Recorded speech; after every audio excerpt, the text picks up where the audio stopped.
Welcome, everyone, to the Everything Show, episode 707. I am your host, Matrix Lord 212, and I am with Scott. What's up, Scott? Have a Coke and a smile. That's it. What's up, Chris? Hey, what's up, guys? All right, so, again, the Godzilla up and down movement. The bowel movement of Godzilla. Sometimes you have some good news, sometimes you don't. This is one of the times we don't. Which seems to be the theme with this. So I'm not going to say anything. I'm just going to screen share this. Oh, before you do that, if I could quote Glass Joe from Punch Out. Yay! All right. That's the mood. Yeah. There you go. What the hell? There you go.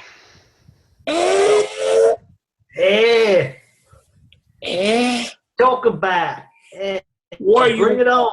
What do you want? I don't know who put this online, so credit to whoever put it on there, but I don't know if this is this looks official, obviously, because look at the thing in the background.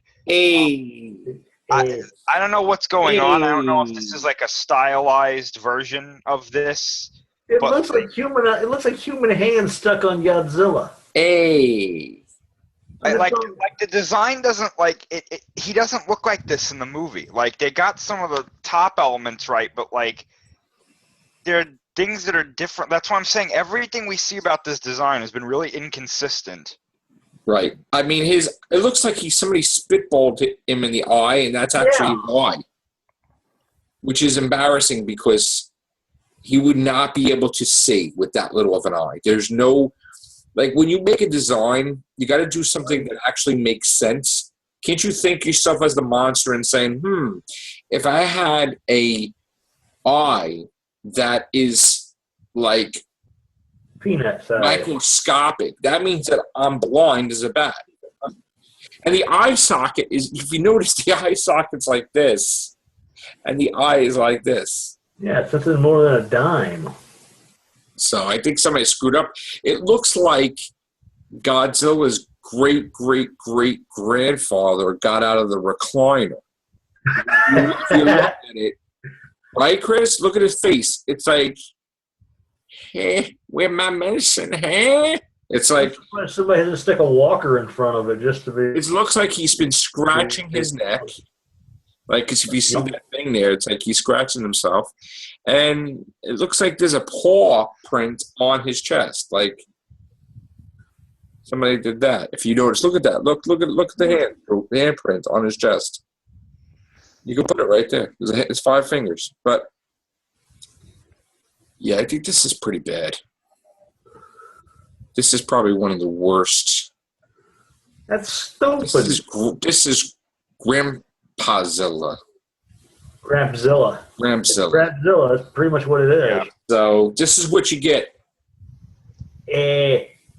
Yeah, I gotta say, I'm not that thermostat.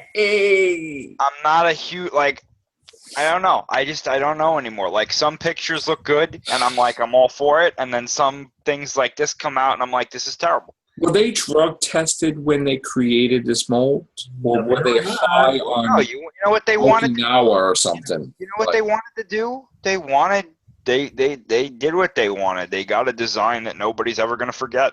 Absolutely.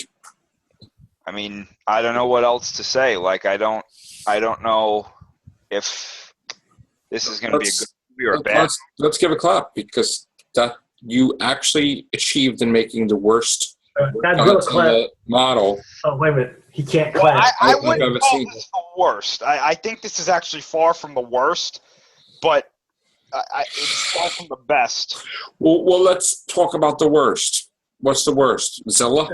No, in my opinion, the worst is the Son of Godzilla design. Meaning Godzilla or Son of Godzilla? For Godzilla, I hate that design. I don't use the word hate a lot, but I see that design and I'm just like, you go kill people. Get out of here! That Cookie Monster ripoff. I hate that design with a passion. Zilla I can deal with because he's not Godzilla, so it's okay, different monster doesn't look that bad. But this one to me is in like the right now is. I think this sucks. I think this is my worst. Sorry.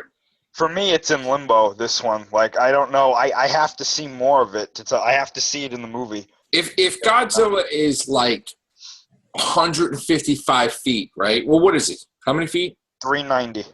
If Godzilla is 390 feet, right? Why is his eye like 2 inches or millimeters? I mean, that's ridiculous. You can't see out of that. There is no way. If he's a monster like that, he has to have a huge vision base. That eye has to be big. Unless he's regenerating, which... Well, I mean, that story came out of an unconfirmed source. You know what I'm saying? I got to tell you, Toho, I'm sorry, man. You definitely don't have an eye for Godzilla, because that one... Yeah. Sorry. It's not as corny as that design, got to tell you, so... I think they went overboard with this design. I think they were trying to make something really special, and then like it just kind of went to the wayside. It's like, I think what happened was the guy designed it, and then he forgot to do the eyes, and then he slept like 1 hour sleep, and then he did it, and then what happened was the mold dropped, and all the weight from the stomach went to the legs, and it's like, yeah, that's it. Well, you see, that's what I'm saying though, and I made this point before. In some pictures, his legs and his abdomen aren't that big. Like, they're proportionate in some pictures. But then in others, they're not. And it's like, I don't understand. That design's a mistake. I'm sorry. Like, I don't know. That design's a mistake, and I think if you take a poll, I think everybody would say it. Mm-hmm. Yeah, but you know what the scary thing is? There's still a lot of people that really like it. Who likes it? I'd say there's a majority of the fan base that actually still likes it. Tell me, everybody, tell me your name in this podcast in the comment section if you like it or you don't like it. I don't understand it. I tell you, from the sites, fans from Japan, from the sites that I go, the Japanese fans love it. Oh.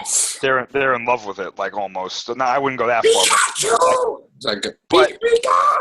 But I got to tell you, like, there's fans from all over the world that seem to just really like it for some reason. And I like some days I get it. I see pictures and I'm like, yeah. But Chris, there's only one way to tell if that's actually true. If all the fans love it, go see it. Well, we can't. Well, then we can't go see it. Well, then that just proves it right there. That I don't know. I mean, they don't care what we like. I mean, I'm going to tell you right now, whether, if we could go see it, yeah, everyone would go. I would go. I mean, I'd go. But, I got to say, as of right now, if someone had to ask me, or if someone asked me, I still think 2014's got the better design. I think so. I think he just looks better. I think everything about that design works. They added things that were different, like they gave him gills.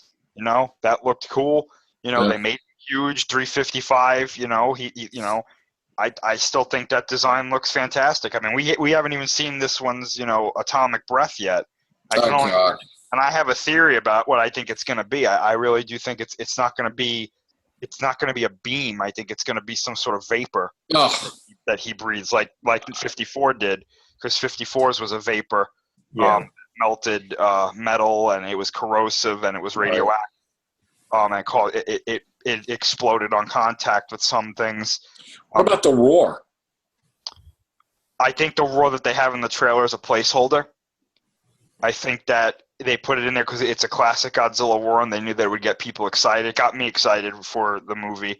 I think he's going to have a roar very similar to 54, which I'm all for because I love the 54 roar. I think it's the best Godzilla roar that they have. But I don't know. Like the more I see of this design, you can probably hear it in my voice. I'm just at this point, I'm starting to just be like, I just don't care. I just let the movie come out, and if it's good, great. If it's not, oh well, goodbye. Godzilla's not going to be on your birthday cake, I guess. Not this one. Not this one, no. Damn. All right. What else do we have to talk about? Well, we have this lovely news. This is coming from Dark Horizons. Apparently, the Resident Evil 7 VR test is causing people to vomit. Basically, this is the quote. It says, even players who spent countless hours in virtual reality found themselves on the verge of puking while playing Resident Evil 7 Biohazard. And it wasn't because of the... What? I'm just laughing. They're puking and it's called Biohazard. God. It wasn't because of the horror game's gory visuals either. No, it's just the game is pushing the limits of the PlayStation's hardware, barely managing to run at the minimum 60 frames per second required for PSVR. So you know what this says to me? What? Scrap the friggin' VR. Yeah. It's not gonna work. No. At least for this game. Yeah, wait till technology is literally caught up to have VR. Yeah. And right now, it's not. The only time we weren't ready when Nintendo had Virtual Boy. On the projected on the wall. That was a long time ago when we had Virtual Boy. Weren't ready then. We're not ready yet. Yeah, don't make the game if it's going to come out half-assed. Yeah. Don't even bother. Just wait another year. But they got to have this VR system out with games. So, I mean, I love the game demo. Looked great. When the hell is Friday the 13th coming out? Could somebody tell me? No, I looked it up yesterday. I couldn't find a release date. So did I. So I'm like, oh, a little worried about that because... It's probably just tentative for now. See, I don't know, but see, here's the thing, right? I looked it up last year, and then when I first heard about it, this has been a long time that this thing has been making boards and things, and I haven't seen anything about anything release date. So I'm a little worried. It's not even on the list for this year. So I don't know what's happening, but I hope this is not a Kickstarter thing that's going to be out years. I hope it's actually a big company. But from even what I've seen of it, it's not... I mean, it's the best thing I've ever seen Friday the 13th wise, but that's not saying much. I mean, it needs to be more than that. You know, it's... you got to get excited about it. You should be running from Jason. It shouldn't be goofy. It shouldn't be like... You should have things where you can go in... Like, they should make a... Here it is. It's in your face. Friday the 13th engine of, like, Grand Theft Auto, where you're running in boats, in motorcycles, in cars, in caravans, and you're all over the place in Crystal Lake, in the cabins, in the woods. It should be a sandbox game, in other words. It should be like a Grand Theft Auto type of thing where there's so much. And you could even go to Manhattan. Like a thing just... Well, actually, no, I know they don't want to put everything in one game, but they could do so much with it. And then sequels, they can do even more. So, you know, and they should make it with downloadable content. Jason gets new weapons. Mm-hmm. You know, they could do where there's a whole bunch of counselors, and then it's like the following year, and there's a different like stuff, and you could change up his mask, even as a downloadable. Right, you could have him as with the pillowcase, or you could have him as the hockey mask, or you could have him without. Mm-hmm. When, you know, they broke the mask and he's just like a little creature from the final chapter. I mean, but again, we don't want to have everything in one game. We want it to have sequels. I mean, eventually, too, you could do Jason X or Jason vs. Freddy or the possibilities are endless. But let's get the first game straight first. I mean, if you do it wrong, then you're going to wait another 20 years from now. Nobody's going to want the next game. No. And if this does well, then you could better believe there's going to be a Nightmare on Elm Street one. Oh, hell yeah. Oh, yeah. Well, that would be definitely awesome. voice that. He would be on that fast. Yes. Absolutely.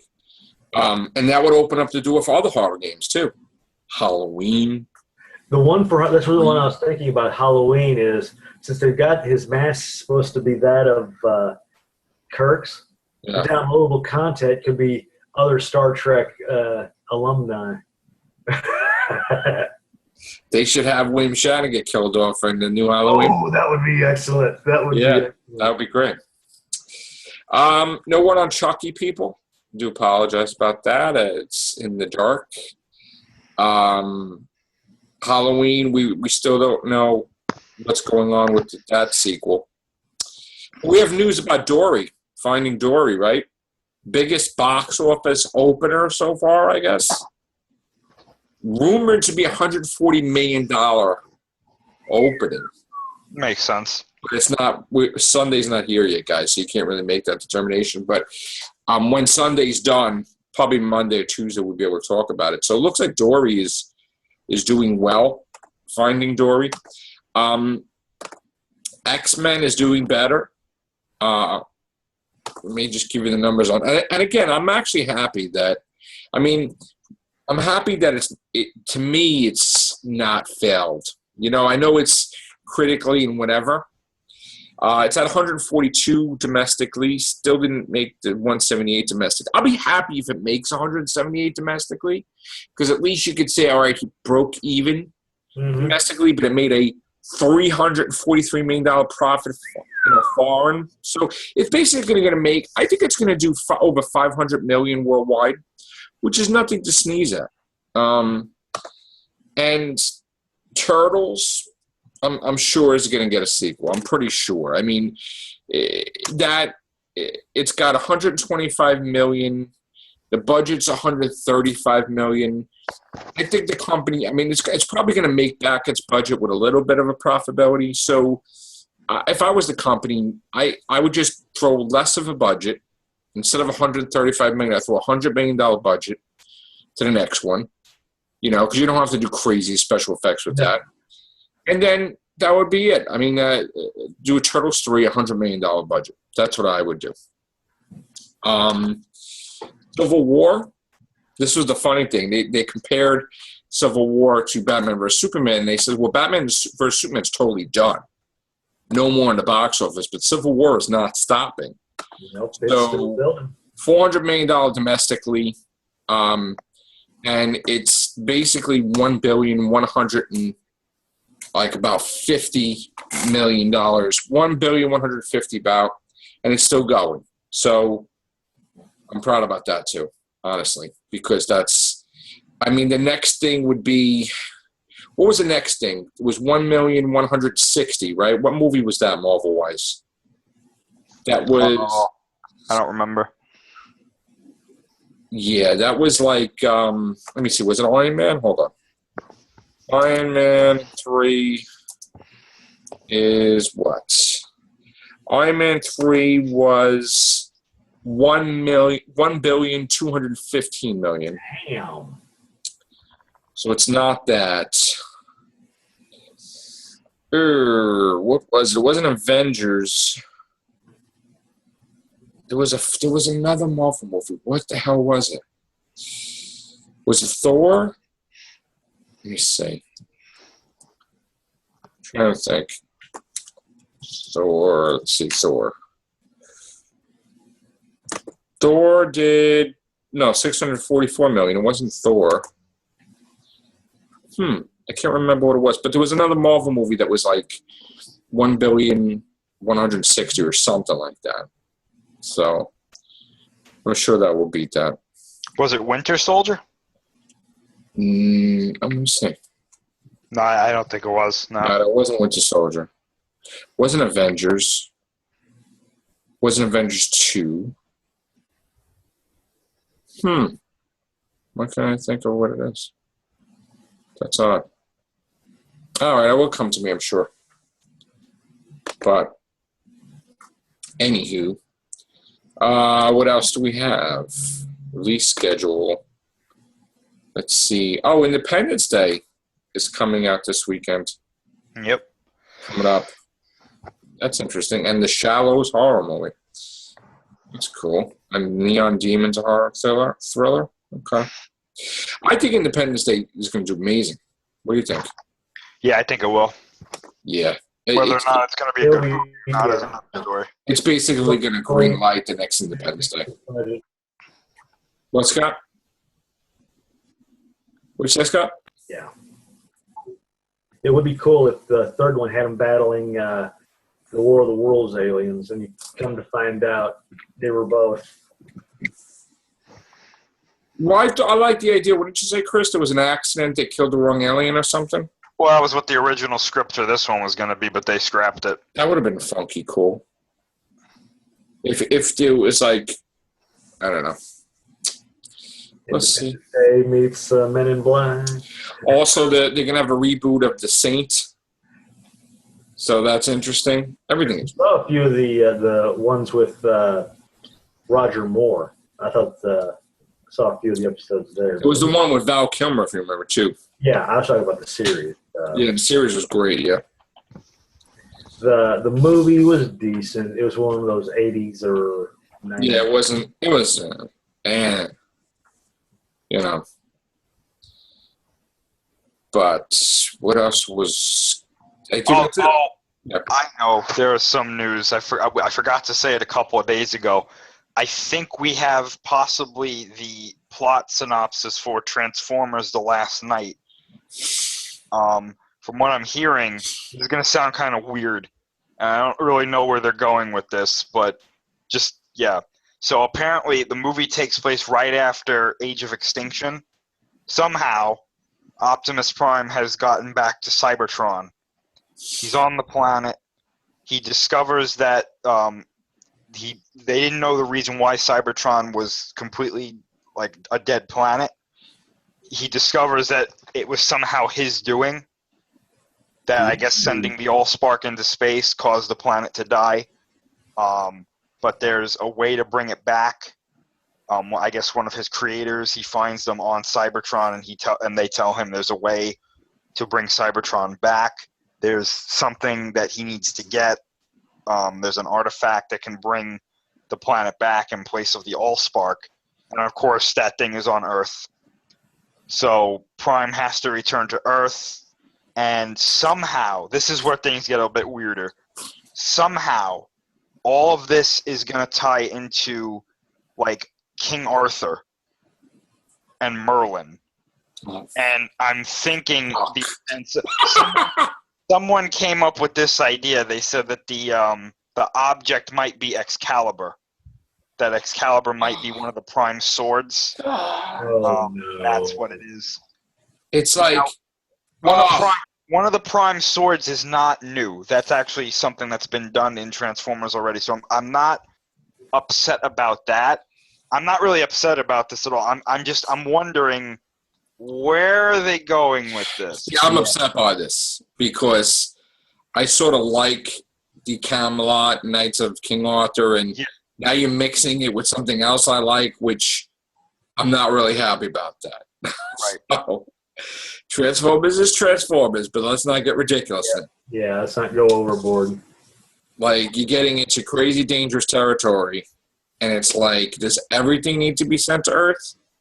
Yeah, that's I'll what I'm go saying. to another planet. How about, like, the junk planet? Yeah, well, it's funny that you said that. On the set of Transformers: The Last Night, people have been filming and taking pictures and stuff and whatnot, and there is a truck that has a whole bunch of junk all over it. And people have speculated and are speculating now, I think they're right, it might be a Junkion from that planet you just mentioned. It might be Wreck-Gar. Yeah. So that, I mean, I don't know why they would just introduce that now. It sounds like one of these things, like, yeah, throw it in the movie. Like, Why not? We need new. Well, if you remember, Hasbro stepped in when they were making it. Like, listen, you're not really making new Transformers, and we need to sell some toys. Yeah. So let's get on that. With the Sons and all that. Yeah, let's get on that. I mean, what are they going to have now? They're going to have Constructicons and the. Oh, they already had the Constructicons. What was the other thing that was the? My memory's just kaput with Transformers. The the Dinobots. You had the. Where's that Transformer that was double agent? There's that thing. Sideways? Yeah, and what was the one where they formed the big?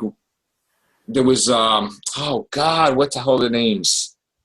It was like Dinobots forming a big robot, but it was not. There were several combiners in the show. There was Predaking, who was like that. There was of course Devastator, which we've seen already.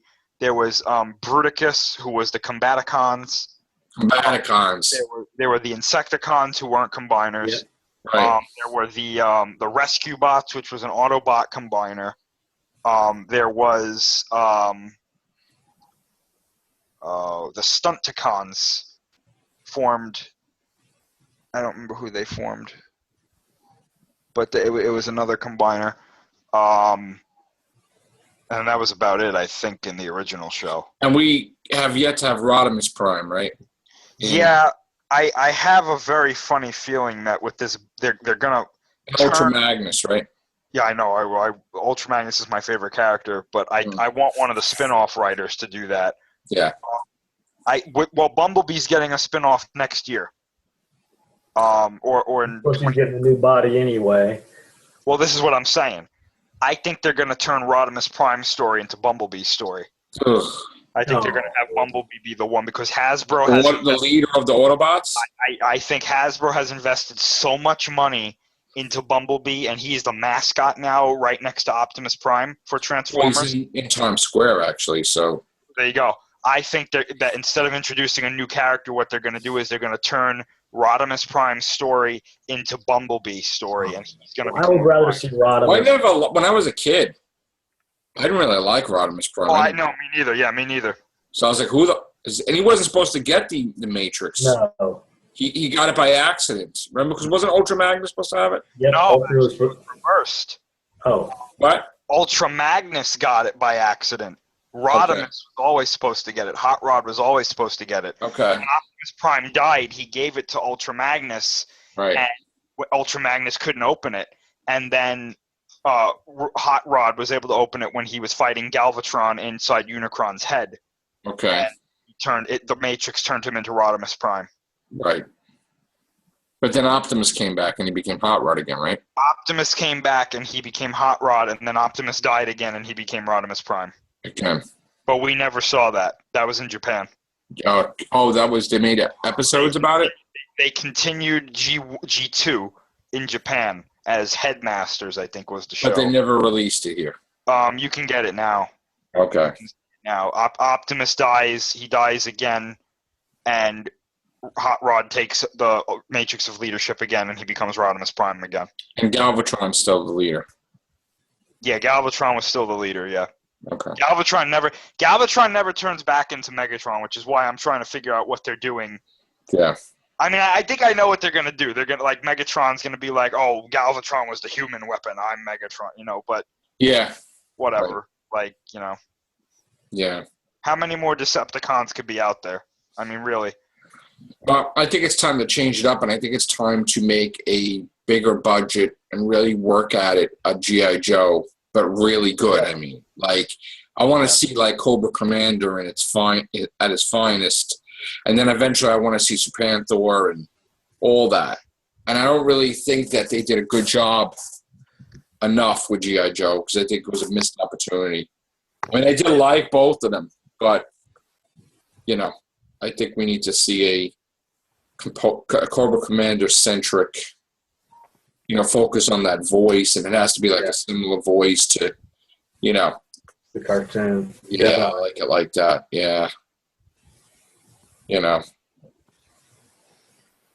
got to be like that. They could do the Weather Dominator thing, I got to say, I think that they're going to redo G.I. Joe. I think they're going to do it. And you know what else I think is going to happen? I think that these Transformers spin-off movies, one or two of them, is going to be directed and written, and it's going to be a really good movie, right? Mm-hmm. And Hasbro is going to be like, hey, maybe we should get this person to make the next Transformers in the main series.